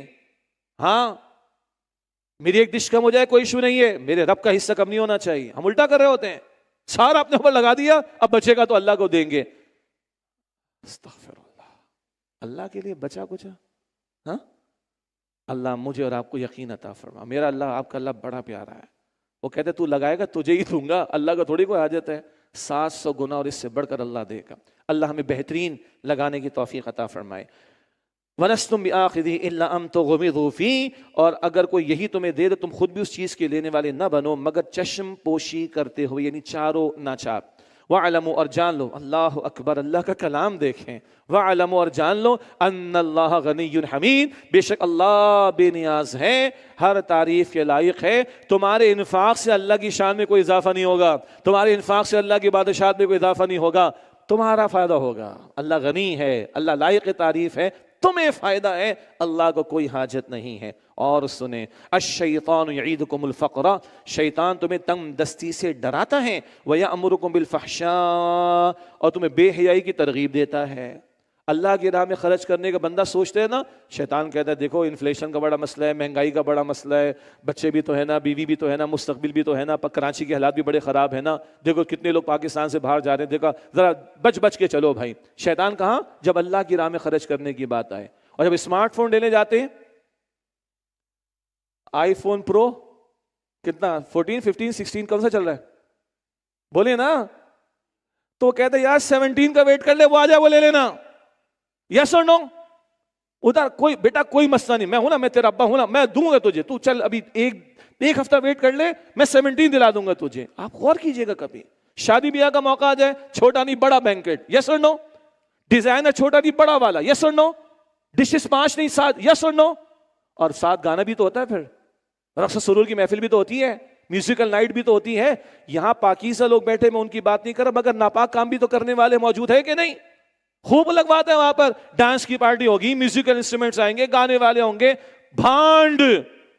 یہ بزرگوں کو لفظ سمجھ میں آئے گا، گالی نہیں ہے، گالی نہیں ہے یہ۔ ناچنے کودنے والوں کو پہلے بھانڈ کہتے تھے، آج وہ جناب ہیرو بنے ہوئے، وہ بھی آئیں گے ناچنے والے کودنے والے۔ شیطان خوب لگوائے گا، خوب بجٹ تھا 50 لاکھ کا، لگ گا 1 کروڑ، آگے سے کہتے کوئی بات نہیں، میں نے لون لیا، میں پے آف کر دوں گا۔ ادھر شیطان لگواتا ہے بے حیائی کے کاموں پر، اور اللہ کی راہ میں دینے کی بات آتی ہے، کیا کہتا ہے بھائی مر جائے گا، بھوک لگ جائے گی تیری اولاد کو، مر جاؤ گے، بڑا انفلیشن کا مسئلہ ہے۔ قرآن پڑھے، قرآن یہ زندہ کلام، یہ میری اور آپ کی 2025 کی تصویریں۔ الشیطان یعیدکم الفقر، شیطان تمہیں تنگ دستی سے ڈراتا ہے، ویأمرکم بالفحشاء، اور تمہیں بے حیائی کی ترغیب دیتا ہے۔ اب سنیں اللہ کا کلام، اللہ مجھے اور آپ کو یقین عطا فرمائے۔ واللہ یعیدکم مغفرۃ منہ وفضلا، اور اللہ تم سے اپنی مغفرت اور فضل کا وعدہ فرماتا ہے۔ تم سوچو تم نے کس کی دعوت قبول کرنی ہے، شیطان کی یا رحمان کی؟ تم اللہ کی راہ میں لگاؤ گے، اللہ بھوکا نہیں مارے گا تمہیں، اللہ مغفرت کا وعدہ دیتا ہے، اللہ اپنے فضل کا وعدہ دیتا ہے، اور اللہ غیور ذات ہے، صرف آخرت میں نہیں رکھے گا، ادھر بھی اللہ تعالیٰ نوازتا ہے، ادھر بھی اللہ تعالیٰ عطا فرماتا ہے۔ تم طے کرو تمہیں شیطان کی ماننی ہے یا تم نے رحمان کی ماننی ہے۔ ہر دن 2 فرشتے آتے ہیں، بخاری شریف کی حدیث ہے، حضور نے فرمایا صلی اللہ علیہ وسلم، ایک عرض کرتا ہے اللہ جو دے رہا ہے اس کو اور دے، اور دے، سبحان اللہ، اللہ جو دے رہا ہے تیرے راہ میں اسے اور دے، اور دوسرا کہتا ہے اللہ جو روک رہا ہے اس کو تباہ کر دے، جو روک رہا ہے اللہ اس کا تباہ کر دے۔ اللہ مجھے اور آپ کو یقین عطا کرے، اور اللہ اپنی راہ میں ہمیں زیادہ سے زیادہ لگانے کی توفیق عطا فرمائے۔ واللہ واسع علیم، اور اللہ بڑی وسعت والا، خوب علم رکھنے والا ہے۔ یؤتی الحکمت من یشاء، اللہ جسے چاہتا ہے حکمت عطا فرماتا ہے۔ حکمت شعور کی پختگی کو کہتے ہیں، باطن کی بصیرت کو کہتے ہیں، حقائق بندے کو سمجھ میں آنا شروع ہو جائیں، صحیح غلط کی تمیز اس کو سمجھ میں آ جائے، اپنا حقیقی نفع نقصان اس کو سمجھ میں آ جائے، اسے سمجھ آ جائے کہ دنیا عارضی تو دنیا کا فائدہ بھی عارضی، اسے یقین ہو جائے کہ آخرت دائمی تو آخرت کا فائدہ بھی ہمیشہ ہمیشہ کا ہے۔ یہ حکمت، باطن کی بصیرت، جس کی روشنی میں بندہ حق اور باطن میں فرق کرتا ہے، صحیح غلط میں تمیز کرنے کے قابل ہوتا ہے، اپنے حقیقی نفع اور نقصان کو سمجھنے کے قابل ہوتا ہے۔ یؤتی الحکمت من یشاء، اللہ جسے چاہتا ہے حکمت عطا فرماتا ہے۔ وَمَن يُؤْتَ الْحِكْمَةَ فَقَدْ أُوتِيَ خَيْرًا كَثِيرًا، اور جسے حکمت عطا کر دی گئی تو یقیناً اسے بہت بڑی بھلائی عطا کر دی گئی۔ اللہ ہم سب کو یہ حکمت عطا فرمائے۔ یہ حکمت وہ میڈیکل والی نہیں ہے، حکیم صاحب والی نہیں، باطن کی بصیرت والی حکمت۔ وما یذکر الا اولو الالباب، اور نصیحت تو صرف عقل مند لوگ ہی حاصل کرتے ہیں۔ وما انفقتم من نفقۃ او نذرتم من نذر، اور تم جو کچھ خرچ کرتے ہو یا تم کوئی نذر مانتے ہو، فإن اللہ یعلم، تو بے شک اللہ اسے جانتا ہے۔ وما للظالمین من انصار، اور ظالموں کا کوئی مددگار نہیں۔ جو خرچ کر رہے ہو اللہ کے علم میں، کسی کو بتانے کی ضرورت نہیں۔ جو نظر تم مانو وہ اللہ کے علم میں ہے۔ یہ نون ذال را ہے، یہ نظر وہ ذات والا نہیں، نون ذال را۔ مسئلہ تو پتہ ہے، نظر مان لیتے ہیں لوگ، جائز معاملے میں جائز قسم کی نظر ماننا جائز ہے، بس جائز معاملے میں جائز قسم کی نظر ماننا، میرا فلاں کام ہو گیا جائز کام، میں اتنے نوافل ادا کر لوں گا، اتنا راہ خدا میں خرچ کروں گا، ٹھیک ہے، بس یہ جائز ہے، بہت زیادہ پسندیدہ بات نہیں ہے۔ حدیث میں بڑا دلچسپ حضور نے فرمایا صلی اللہ علیہ وسلم، یہ نظر ماننا، نظر اللہ کی تقدیر کو بدل نہیں سکتی، ہاں اللہ کنجوس کے مال میں سے نکلوا لیتا ہے. سمجھ آئی؟ کچھ لوگ ویسے خرچ نہیں کرتے تو اس کام پہ لگتے ہیں، پھر اللہ کی راہ میں خرچ کرتے ہیں. اللہ نظام چلا رہا ہے دنیا کا. نظر اللہ کی تقدیر کو بدل نہیں سکتی، اللہ کنجوس کے مال میں سے نکلوا لیتا ہے. اب یہ کہ اللہ تو میرا کام کرے گا تو میں 10 نفل پڑھوں گا، اللہ تو میرا کام کر دے گا نا تو میں 6 مسکینوں کو کھانا کھلاؤں گا. عجیب سا نہیں لگ رہا؟ جائز ہے، جائز ہونا ایک بات ہے لیکن پسندیدہ بات نہیں ہے اتنی. لیکن بہرحال نظر کے مسائل ہیں، فقہا سے پوچھنے چاہیے، تفاسیر میں دیکھنے چاہیے کہاں مانی جا سکتی کہاں نہیں، کس نوعیت کی مانی جا سکتی کس نوعیت کی نہیں، اور مان لی معاملہ ہو گیا پورا تو ادا بھی کرنا ہے وغیرہ وغیرہ. وہ مسائل اپنی جگہ ہے، سبھی اللہ کے علم ہے. فَإِنَّ اللَّهَ يَعْلَمُ، تو بے شک اللہ اسے جانتا ہے. وَمَا لِلظَّالِمِينَ مِنْ أَنصَارٍ، اور ظالموں کا کوئی مددگار نہیں ہے. ان تبدوا الصدقات فنعما ہی، اگر تم صدقات کو ظاہر کر کے دو تو یہ بھی اچھا ہے، ٹھیک ہے. وَإِن تُخْفُوهَا وَتُؤْتُوهَا الْفُقَرَاءَ، اور اگر تم انہیں پوشیدہ رکھو اور فقیروں تک پہنچا دو فَهُوَ خَيْرٌ لَكُمْ، تو وہ تمہارے لیے بہتر ہے. اب یہ مقام ہے جہاں ذکر آ رہا ہے اگر تم اعلانیہ بھی پبلک میں بھی صدقات کسی کو دیتے ہو تو ٹھیک ہے، جائز ہے. نقطہ کیا ہے؟ پسندیدہ ہے کہ پوشیدہ طور پر دینا چاہیے. پھر وہی حدیث، دائیں ہاتھ نے دیا ہو تو بائیں ہاتھ کو بھی معلوم نہ ہو. اور ایسے لوگوں کو میں ذاتی طور پر جانتا ہوں کہ اللہ کا ایک بندہ کما رہا ہے، گھر والوں پر بھی خرچ کر رہے ہیں، لیکن مخلوق خدا پر اللہ کی راہ میں خرچ کرتا ہے، گھر والوں کو بھی پتہ نہیں ہوتا، اتنا پوشیدہ. اور حدیث ہے بخاری شریف میں 7 قسم کے افراد اللہ کے عرش کے سائے میں ہوں گے. ایک وہ ہوگا جس نے ایسے صدقہ دیا کہ دائیں ہاتھ نے دیا تو بائیں ہاتھ کو بھی معلوم نہیں تھا. پسندیدہ یہی ہے. تو پبلکلی پھر کیا ہے؟ زکوٰۃ کسی کو دینی وہ اوپنلی دے سکتے ہیں، کیوں؟ زکوٰۃ تو فرض ہے، فرض نماز بھی تو با جماعت مرد آ کے ادا کرتے ہیں نا. بہرحال تو زکوٰۃ تو فرض ہے. کبھی ہارڈ ٹائمز آتے ہیں، زلزلہ، سیلاب، غزہ کے مسلمانوں کی مدد کرنی ہے، کوئی اور اجتماعی ضرورت آ گئی تو ایک بندہ آگے بڑھ کر اس نیت سے دیتا ہے کہ باقی لوگ مجھ پر اعتماد کرتے ہیں، میں کروں گا تو یہ بھی کریں گے، تو فائدہ ہوگا نا، مخلوق کا، امت کا فائدہ ہوگا. کہیں ایسا محسوس ہو تو اعلانیہ بھی دی جا سکتی ہے زکوٰۃ، بلکہ صدقہ بھی دیا جا سکتا ہے، اللہ کے راہ میں خرچ کیا جا سکتا ہے. دوسروں کی ترغیب کی نیت ہوگی، راضی اللہ ہو جائے، اصل نیت یہ ہے. لیکن عام طور پہ پسندیدہ کیا ہے؟ پوشیدہ طور پر. اور وَتُؤْتُوهَا الْفُقَرَاءَ، اور فقیروں تک پہنچا دو. خود تلاش کر کے کرنا چاہیے. اور بہترین ہے کہ اپنے رشتہ داروں میں دیکھیں، اپنے پڑوس میں دیکھیں، اپنے سب آرڈینیٹس میں دیکھیں، اپنے دائیں بائیں دیکھیں، ان کی انویسٹیگیشن کی ضرورت بھی نہیں ہوگی. اور قریبی لوگوں کو دینے کا اجر بھی دوہرا ملتا ہے، ایک دینے کا اجر اور ایک قریبی ہونے، رشتہ دار ہونے کا اجر بھی ملتا ہے. پہنچاؤ، تلاش کر کے پہنچاؤ، یہ پسندیدہ ہے. فَهُوَ خَيْرٌ لَكُمْ، تو وہ تمہارے لیے بہت بہتر ہے. وَيُكَفِّرُ عَنكُم مِّن سَيِّئَاتِكُمْ، اور وہ اللہ تم سے تمہارے بعض گناہ دور فرما دے گا. وَاللَّهُ بِمَا تَعْمَلُونَ خَبِيرٌ، اور اللہ بڑا باخبر ہے اس سے اے لوگو جو تم کرتے ہو. کیا نیت ہے سب اللہ کے علم میں ہے. اب ایک صحابہ کرام کے لیے مسئلہ پیش آ گیا. مدینہ شریف ہے، کچھ لوگوں کے رشتہ دار ایسے ہیں جو ابھی کفر پر ہیں، اسلام انہوں نے قبول نہیں کیا، تو کیا ان کی مدد ہو سکتی ہے؟ غیر مسلم ہے، کافر ہے، کیا اس کی مدد ہو سکتی ہے؟ تو فرمایا مدد ہو سکتی ہے، کوئی حرج کی بات نہیں. فرمایا لیس علیک ھداھم ولکن اللہ یہدی من یشاء، ان کافروں کو ہدایت کے راستے پر لے آنا آپ کے ذمہ نہیں ہے، لیکن اللہ جسے چاہتا ہے ہدایت عطا فرماتا ہے. وما تنفقوا من خیر فلانفسکم، اور تم لوگ جو مال خرچ کرتے ہو تو تمہارے ہی فائدے کے لیے ہے. اب تم خرچ کرو، کوئی حرج نہیں. تو غیر مسلموں کو بھی دیا جا سکتا ہے. ایک فرق ہے، زکوٰۃ جو فرض ہے وہ غیر مسلم کو نہیں دی جا سکتی. صدقہ فطر واجب ہے، وہ غیر مسلم کو نہیں دیا جا سکتا. رسول اللہ کی حدیث ہے علیہ السلام کہ مسلمانوں کے عمراء سے وصول کیا جائے گا زکوٰۃ اور صدقات واجبہ، اور ان کو مسلمانوں کے ہی فقراء پر خرچ کیا جائے گا. غیر مسلموں کو نان زکوٰۃ سے، ادر دین زکوٰۃ جو بھی فنڈز ہوں اس سے ان کی ہیلپ کی جا سکتی ہے، کوئی حرج نہیں. لیکن زکوٰۃ مسلمانوں کی مسلمانوں پر ہی خرچ کی جائے گی، یہ رسول اللہ علیہ السلام نے وضاحت فرمائی ہے. وما تنفقون الا ابتغاء وجه اللہ، اور تم صرف اللہ کی رضا کے حصول کے لیے خرچ کرتے ہو. مراد کیا ہے؟ جو خرچ کرو اللہ کی رضا کے لیے، بار بار ذکر آیا. وما تنفقوا من خیر یوفى الیکم، اور تم جو کچھ بھی مال میں سے خرچ کرتے ہو اس کا اجر تمہیں پورا پورا دیا جائے گا. وانتم لا تظلمون، اور تم پر کوئی ظلم نہیں کیا جائے گا، اللہ بھرپور اجر عطا فرمائے گا. اس ضمن میں اگلی اور آخری آیت ہے، اس ضمن میں انفاق کے بارے میں. انفاق کے، تمہارے انفاق کے سب سے بڑھ کر حقدار کون ہے، سب سے بڑھ کر ڈیزرونگ لوگ کون ہیں؟ فرمایا للفقراء الذین احصروا فی سبیل اللہ، خرچ کرو ان فقیروں کے لیے جو اللہ کی راہ میں روکے گئے ہیں. اب یہ لفظ فقیر سے ہم اپنا وہ بیگر وغیرہ والا کا تصور نہ لائیں، وہ کہ جن کے پاس بڑا ہارڈ ٹائم ہے، بمشکل ان کی زندگی گزر رہی ہے، ہینڈ ٹو ماؤتھ والا معاملہ بھی کبھی آ جاتا ہے، اس معنی میں لیجیے اس کو۔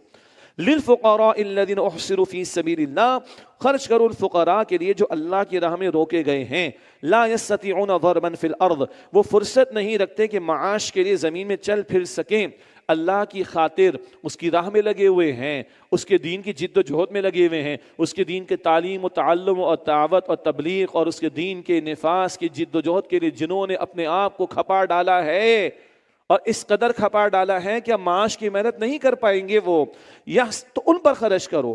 یحسبهم الجاہل اغنیاء من التعفف، ایک ناواقف شخص انہیں ان کے سوال نہ کرنے کی وجہ سے خوشحال سمجھ بیٹھتا ہے۔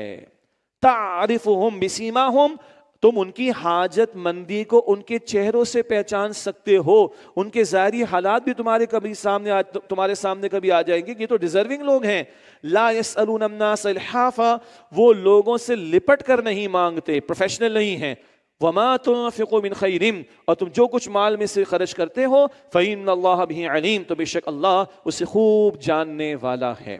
حضور کے دور میں چلیں صلی اللہ علیہ وسلم، اصحاب صفہ ایک بڑی تعداد جنہوں نے اپنے آپ کو وقف کیا، وہیں وہ دین سیکھتے، دعوت کے کام کے لیے جاتے، حضور مختلف ذمہ داری ان پر عائد کرتے تھے صلی اللہ علیہ وسلم۔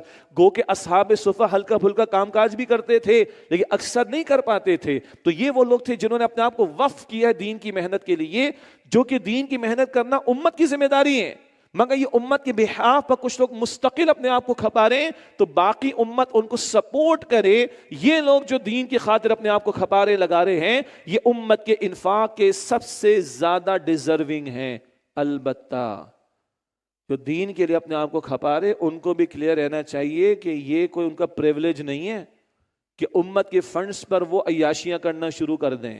آج جو پروٹوکولز ہم دیکھ رہے ہیں نا، ڈالا کسے کہتے ہیں ہمارے ہاں؟ ڈالا سمجھتے ہیں نا، اس سے کم پر راضی نہ ہو کوئی، فیل نہیں آ رہی، میں نے جملے سنے لوگوں کے، خدا کی قسم فیل نہیں آ رہی، اور ہٹو بچوں کی صدائیں بھی ہونی چاہیے، اور کوئی مطلب کوئی امپیکٹ فل اپیرنس بھی ہونی چاہیے۔ یہ نہیں ہے اس کے اندر کہ امت کے فنڈز کے اوپر عیاشیاں کی جائیں، بقدر ضرورت، مناسب حال، کہ وہ بندہ بھی یکسوئی کے ساتھ اپنی گھر بھر ہستی کے معاملات نمٹا سکے، یہاں تک ٹھیک ہے۔ ورنہ اللہ کے رسول نے فرمایا جو مانگ مانگ کر یہ جمع کر رہا ہے مال کو، یہ انگارے تیار کر رہا ہے جہنم کے۔ اور اللہ کے رسول نے فرمایا بلا ضرورت لے رہے لوگوں سے اور مانگ رہا ہے، بلا ضرورت لے رہا اور مانگ رہا ہے، کل اس کے چہرے پر قیامت کے دن گوشت بھی نہیں ہوگا۔ یہ اللہ کے رسول کی حدیث ہے صلی اللہ علیہ وسلم۔ امت اپنا رول پلے کرے، لیکن جو دین کے لیے اپنے آپ کو وقف کرے وہ پریولیج نہ سمجھیں، وہ عیاشیوں کا سامان نہ لیں، اس سے بقدر ضرورت ان کی حاجات پورا کرنے کا ہی ان کو سوچنا چاہیے۔ وما تنفقوا من خیر، اور تم جو کچھ مال میں سے خرچ کرتے ہو، فإن اللہ بہ علیم، تو بے شک اللہ اسے خوب جاننے والا ہے۔ ایک رکوع اگلا بڑا اہم ہے اور میں چاہوں گا ابھی ہی اس کا مطالعہ کر لیں انشاءاللہ تعالی۔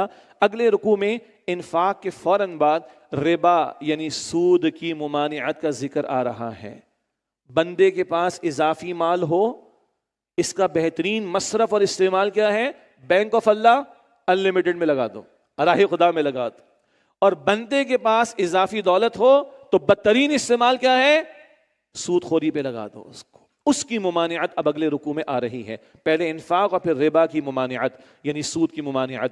الذین ینفقون اموالہم باللیل والنہار سرا وعلانیۃ، جو لوگ اپنے مال خرچ کرتے ہیں رات اور دن پوشیدہ اور اعلانیہ طور پر، فلہم اجرہم عند ربہم، تو ان کا اجر ان کے رب کے پاس محفوظ ہے، ولا خوف علیہم ولا ہم یحزنون، ان پر نہ کوئی خوف ہوگا اور نہ ہی وہ غمگین ہوں گے۔ یہ انفاق کا بیان مکمل ہوا۔ اب ربا کی ممانعت، ربا کو اردو میں ہم سود کہتے ہیں، انگلش میں کوئی مارک اپ کا نام دے دے، یوزری کہہ دے، ایڈیشنل ویلیو کہہ دے، ربا حرام ہے، اس کو ابھی ہم سمجھ لیتے ہیں انشاءاللہ۔ فرمایا الذین یأکلون الربا، جو لوگ ربا یعنی سود کھاتے ہیں، لا یقومون الا کما یقوم الذی یتخبطہ الشیطان من المس، وہ کھڑے نہیں ہوں گے مگر جیسے وہ شخص کھڑا ہوتا ہے جسے شیطان نے چھو کر پاگل کر دیا ہو۔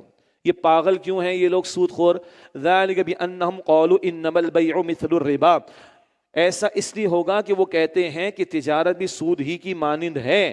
اللہ تعالیٰ فرما رہے ہیں ان پاگلوں کے بارے میں جو پاگل ہو کر کیا کہہ رہے ہیں کہ تجارت بھی تو سود ہی کی طرح ہے۔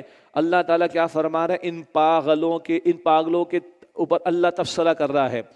وَأَحَلَّ اللَّهُ الْبَيْعَ وَحَرَّمَ الرِّبَا، حالانکہ اللہ نے تجارت کو حلال فرمایا ہے اور سود کو حرام کیا ہے۔ تجارت بالکل برعکس سود۔ اور یہ پاگل ہے جو کہتے ہیں کیا کہ بھئی تجارت سود ایک ہی چیز تو ہے۔ میں نے 1 لاکھ کی چیز خریدی، 1,10,000 میں بیچ دی، کتنا پروفٹ ہوا؟ 10,000 روپے کا۔ میں نے 1 لاکھ روپے کسی کو قرض پر دیا، میں نے 1,10,000 واپس لیا، کتنا پروفٹ ہوا؟ وہ کہتے ہیں یہ پروفٹ ہے۔ او بھائی تو پیسے کی بنیاد پر پیسہ کما رہا ہے، پیسہ تو میڈیم آف ایکسچینج ہے نا۔ تجارت سب کو پتا ہے کتنا کھگیڑ مول لینا پڑتا ہے، کتنی ایگزرشن اس میں ہوتی، کتنا رسک انوالو ہوتا ہے، کتنی ایفرٹس لگانا پڑتی وغیرہ وغیرہ۔ تو تجارت سمجھ میں آ جائے تو سود سمجھ میں آ جائے گا۔ تجارت حلال ہے، سود حرام ہے، دیٹس اٹ۔ کیا ہے قرض، کیا ہے ربا؟ کل قرض جر منفعتا فہو الربا۔ امت کے اسلاف کی طے شدہ اس کے اوپر تعریف ہے اور یہی ان ورڈکٹس میں بھی موجود ہے۔ ہر قرض، کوئی بھی قرض، اس پر کوئی بھی اضافہ، یہ ربا ہے جس کو اسلام نے حرام قرار دیا ہے۔ اور یہ پاگل ہیں، کیا کہتے ہیں؟ تجارت اور سود ایک ہی چیز تو ہے۔ تجارت کس کو کہتے ہیں ہمیں پتہ ہے۔ پیسہ دے کر بیٹھے رہو، اگلے کا گھر تباہ ہو، کاروبار تباہ ہو، کھیت تباہ ہو، مر جائے، اس سود خور حرام خور کو پیسہ ملتا رہے، یہ تجارت ہے؟ ہمدردی ختم، فیاضی ختم، سخاوت ختم، انسانیت ختم، ہمدردی ختم، سب ختم۔ پاگل ہیں اس قسم کے لوگ۔ اللہ کہہ رہا ہے، اللہ کا کلام کہہ رہا ہے کہ یہ ایسے ہیں الا کما یقوم الذی یتخبطہ الشیطان من المس، جیسے کہ وہ شخص کھڑا ہوتا ہے جسے شیطان نے چھو کر پاگل کر دیا ہو۔ ذالک بانہم قالوا انما البیع مثل الربا، ایسا اس لیے ہوگا کہ وہ کہتے ہیں کہ تجارت بھی سود ہی کی مانند ہے۔ واحل اللہ البیع وحرم الربا، حالانکہ اللہ نے تجارت کو حلال فرمایا ہے اور سود کو حرام کیا ہے۔ یہاں میں ہمت نہیں پاتا کہ لاجیکل دلیل آپ کے سامنے رکھوں۔ کیوں؟ Boss is always right and اللہ is the boss of the universe, that's it۔ اس کی ذات کو مانا ہے نا، اس کی بات کو مانو۔ ربا حرام ہے، تجارت حلال ہے۔ کسی اور موقع پر اور عقلی باتیں آ جائیں گی، یعنی یہاں میری ہمت نہیں ہے کہ اللہ کے حکم کے سامنے ہم بحثیں کریں اور عقلی دلائل پیش کرنے کی کوشش کریں، وہ کورٹ آف لا میں ہو چکے ہیں۔ وَأَحَلَّ اللَّهُ الْبَيْعَ وَحَرَّمَ الرِّبَا، حالانکہ اللہ نے تجارت کو حلال فرمایا ہے اور سود کو حرام کیا ہے۔ فَمَن جَاءَهُ مَوْعِظَةٌ مِّن رَّبِّهِ فَانتَهَىٰ فَلَهُ مَا سَلَفَ، لہذا جس کے پاس اس کے رب کی طرف سے نصیحت آئی پھر وہ باز آ جائے تو جو حرمت سود سے پہلے لے چکا وہ اس کا ہے، پہلے جو ہو گیا وہ معاف، چلو وہ اس کا، یعنی اس سے تقاضا نہیں کیا جائے کہ واپس کرو واپس کرو، یہ نہیں، لیکن وَأَمْرُهُ إِلَى اللَّهِ، اور اس کا معاملہ اللہ کے حوالے ہے خطرناک بات، ڈرنا چاہیے۔ وَمَنْ عَادَ، اور جو دوبارہ ایسا کرے، فَأُولَٰئِكَ أَصْحَابُ النَّارِ، تو وہی آگ والے ہیں، ہم فیہا خالدون، وہ اس میں ہمیشہ رہنے والے ہیں۔ سود کا انجام جہنم کی آگ، سمپل۔ اللہ ہم سب کو جہنم سے محفوظ فرمائے۔ یہ اللہ کا کلام ہے اور اس کی تشریحات ڈیسائیڈڈ ہیں۔ باقی سوشل میڈیا پہ دو چلو پھلجھڑیاں چھوڑتے ہیں نا، ہم جانتے ہیں ان کو اچھی طرح۔ جناب سود دینا منع نہیں ہے، لینا منع ہے۔ سود کھانا منع ہے نا، کہتے کھلانا منع نہیں۔ عقل مند تمہاری مت ماری گئی ہے کیا؟ ہم میں سے بہت سے اکاؤنٹنگ کو جانتے ہیں نا، میری بکس میں ایک ریسیویبل کھڑا ہوگا تو آپ کی بکس میں کیا کھڑا ہوگا؟ پیبل نا۔ ایک ٹرانزیکشن کے دو حصے ہوں گے، کوئی کھلائے گا تو کھاؤ گے نا۔ رکھیے عقل کو ایک طرف۔ اللہ کے رسول کی حدیث صلی اللہ علیہ وسلم، لعنت فرمائی رسول اللہ علیہ السلام نے سود لینے والے پر، سود دینے والے پر، سود کا معاہدہ کرنے والے پر، اس پر گواہ بننے والے پر، لکھنے والے پر، لینے والا، دینے والا، لکھنے والا، گواہ بننے والا، سب پر رسول اللہ نے لعنت فرمائی علیہ السلام۔ اور آپ نے فرمایا کہ چاروں کے چاروں برابر ہیں۔ اس کے بعد ہم اپنی عقل لڑائیں تو پھر سیکریٹسٹ کے پاس جائیں، کسی ماہر نفسیات سے جا کر علاج کروائیں، سمپل ایز دیٹ۔ فاولئک اصحاب النار، اب جو ایسا کرے حتمی حکم کے بعد تو وہی آگ والے ہیں، ہم فیہا خالدون، وہ اس میں ہمیشہ رہنے والے ہیں۔ یمحق اللہ الربا ویربی الصدقات، اللہ سود کو مٹاتا ہے اور صدقات کو بڑھاتا ہے۔ سبحان اللہ، پورا قرآن پڑھ جائیے، جہاں سود کا ذکر آئے گا وہاں انفاق کا بیان آئے گا، صدقات کا بیان آئے گا۔ سود مال کو روکتا ہے چند ہاتھوں میں، صدقات انفاق سرکولیشن آف ویلتھ کو بڑھاتے ہیں پورے معاشرے میں۔ سود خور نچوڑتا ہے خون غریبوں کے وجود میں سے، اور زکوٰۃ اور انفاق غریبوں کو جینے کا ذریعہ بنتے ہیں۔ سبحان اللہ، تو اللہ بھی فرما رہا ہے یمحق اللہ الربا ویربی الصدقات، اللہ سود کو مٹاتا ہے اور صدقات کو بڑھاتا ہے۔ عقل کیا کہتی ہے؟ لاکھ دیے 10% پہ 10,000 اور ایڈیشنل آ گئے، کتنا آیا؟ 1,10,000۔ اللہ کہتے ہیں نہیں میں مٹا دوں گا اس کو۔ عقل تو یہ کہہ رہی ہے لاکھ روپیہ تھا 2.5% زکوٰۃ دے دی، کتنا رہ گیا؟ 97,500۔ عقل کہہ دی کہ کم ہو گیا، اللہ کہتا ہے بڑھ گیا۔ کس کی مانیں گے؟ اللہ کی مانیں گے بھائی۔ اللہ کے رسول فرماتے سود کا انجام مفلسی کے سوا کچھ نہیں ہے، اور صدقات سے کبھی مال کم نہیں ہوتا۔ یہ میرے پیغمبر فرما رہے صلی اللہ علیہ وسلم، یہ ابن ماجہ کی روایت ہے اللہ کے رسول کی۔ سبحان اللہ، واللہ لا يحب كل کفار اثیم، اور اللہ کسی ناشکرے گناہگار کو پسند نہیں کرتا۔ ان الذین آمنوا وعملوا، بڑی بات ہے اس میں جناب، لیکن آگے ہم بڑھ رہے ہیں۔ اللہ کا خوف دل میں نہ ہو تو اللہ کے احکام کو کھلواڑ بنایا جاتا ہے، اللہ کا خوف دل میں نہ ہو تو اللہ کے احکامات کے ساتھ کھیل کیا جاتا ہے۔ ان الذین آمنوا، پھر ایمان کا ذکر ہے، ان الذین آمنوا وعملوا الصالحات واقاموا الصلاة وآتوا الزکاة لهم اجرهم عند ربهم، بے شک جو لوگ ایمان لائے اور انہوں نے نیک اعمال کیے اور نماز قائم کی اور زکوٰۃ ادا کی، ان کا اجر ان کے رب کے پاس محفوظ ہے۔ ولا خوف علیہم ولا هم يحزنون، اور ان پر نہ کوئی خوف ہوگا اور نہ ہی وہ غمگین ہوں گے۔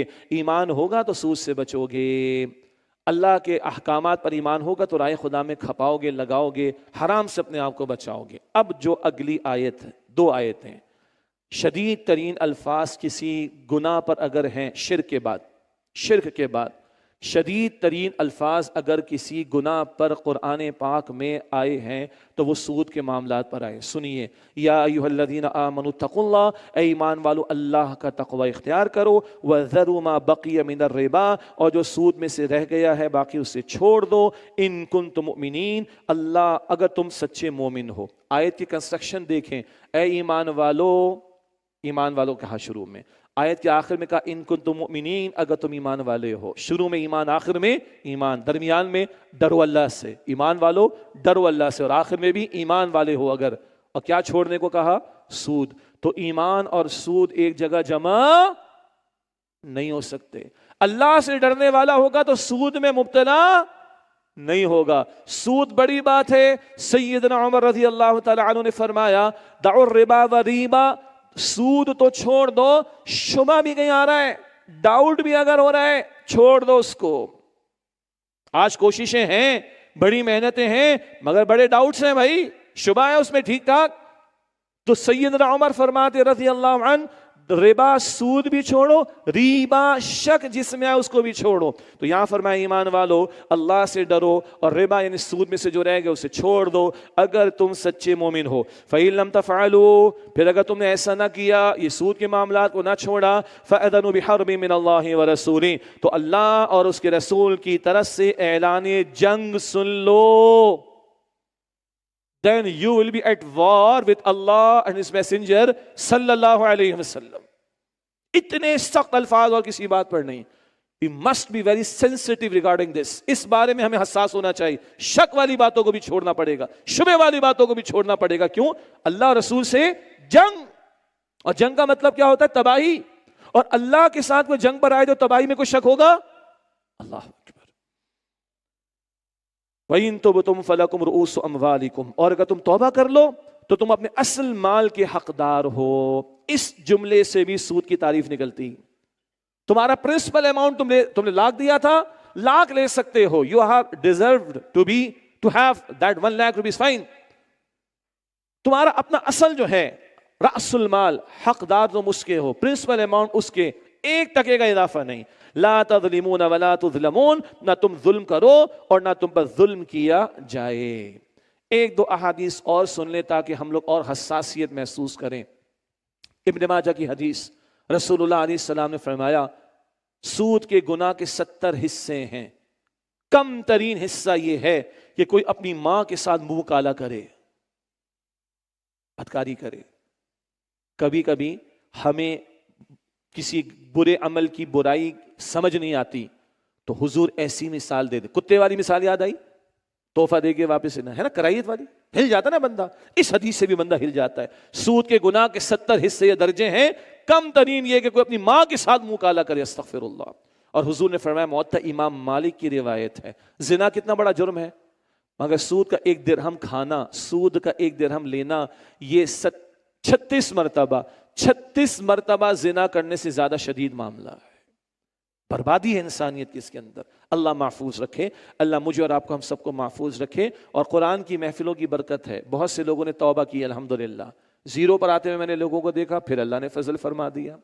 ایک صاحب نے سن لیا، اگلے دن صبح بینکس کو کہہ دیا ساری انٹرسٹ والی لائنز بند، جتنا کیش اٹھا کے ڈالو، زیرو سے تھوڑا سا اوپر سے دوبارہ انہوں نے چلایا۔ آٹو موبائل کی انڈسٹری کا ان کا کام ہے، الحمدللہ۔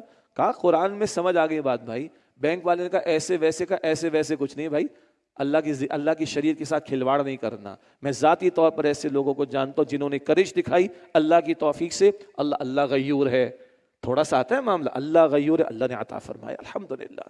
تو اللہ ہمیں توفیق دے، ہم ڈائریکٹ سے تو بچیں ہی بچیں، اور انڈائریکٹ جہاں بھی سود کی انوالومنٹ حتی الامکان بچنے کی کوشش کریں۔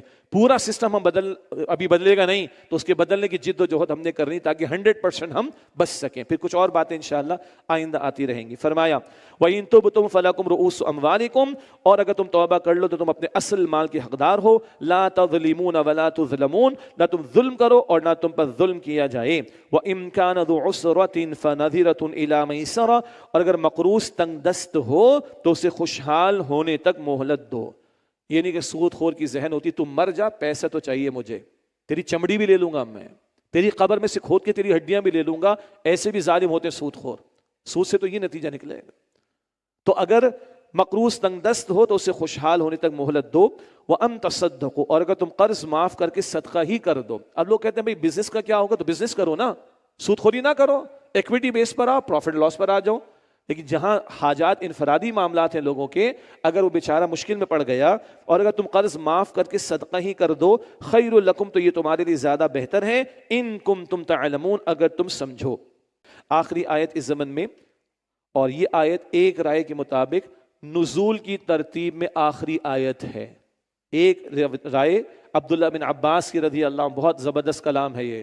ایک رائے کے مطابق نزول کی ترتیب کی آخری آیت حضور کو یہ عطا کی گئی صلی اللہ علیہ وسلم، وَاتَّقُوا يَوْمًا تُرْجَعُونَ فِيهِ إِلَى اللَّهِ، اور اس دن سے ڈرتے رہو جس میں تم اللہ کی طرف لوٹائے جاؤ گے۔ ثُمَّ تُوَفَّى كُلُّ نَفْسٍ مَا كَسَبَتْ، پھر ہر شخص کو پورا بدلہ دیا جائے گا اس عمل کا جو اس نے کیا۔ وَهُمْ لَا يُظْلَمُونَ، اور ان پر کوئی ظلم نہیں کیا جائے گا۔ آخرت سامنے ہو تو بندہ حرام سے بچتا ہے، موت کا یقین ہو تو بندہ گناہ سے بچتا ہے، اللہ کے سامنے جواب دہی کا یقین ہوگا تو سود سے جان چھوٹے گی۔ اللہ سود کی ہر شکل سے اور شبے سے بھی میری آپ کی ہم سب کی حفاظت فرمائے۔ وآخر دعوانا الحمد للہ رب العالمین۔